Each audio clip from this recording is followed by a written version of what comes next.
Цените на храната галопирачки растат, џебот на граѓаните се поплиток. Потврда стигна и од Државниот завод за статистика, регистрираше двоцифрена стапка на инфлација во април. Така трошоците на живот во претходниот месец споредено со април лани пораснале за 10,5, а цените на мало за 11%. Статистички речиси да нема производи, кај кој нема раст на цените. Експертите пак порачуваат, итно треба да се донесе антиинфлаторна програма. Таква имавме во 90-тите години по самостојувањето, кога последно земјава се бореше со висока инфлација. Време е да се размислува за антиинфлациона програма која ќе значи стабилизација на инфлационите текови. Тоа е една лепеза на мерки и активности која ќе ги опфаќа сите домени на работа и живење. Од планирање на трошоците, планирање на приходите, намена, строго користење за есенцијалните програми, есенцијалните потреби, напуштање на она што кај нас се третира како луксус. Вие гледате при ваква состојба општините си купуваат што сакаат, прават трошоци.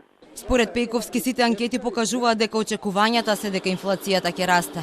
Вели мора да се стегне ременот. Тука е многу битна улогата на Централната банка и улогата на владата во поглед на фискалната потрошувачка. Како ќе се стабилизираат овие две компоненти, како ќе се усогласат, затоа што при висока инфлација се губат мотивационите фактори за инвестиции, а со самото тоа се доведува во прашање исходот на заштедите. Граѓаните гледаат дека ако има 10.000 денари во банка и инфлација од 10 на 100, веќе 1000 денари имаат помалку на парите.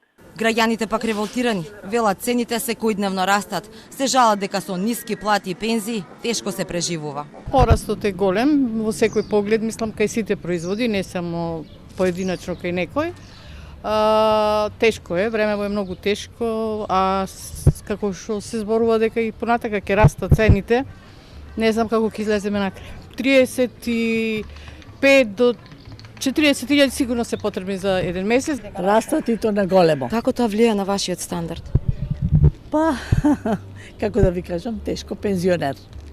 Меѓутоа имам син кој што ми помага. Не баш многу влијае на мојот домашен буџет, али се осеќа. Се осеќа таа криза. Сите заеднички треба оваа криза да ја пребродиме. Податоците на статистика покажуваат дека во април во споредба со претходниот месец трошоците на живот се зголемиле за 2,2%, додека цените на мало за 2%.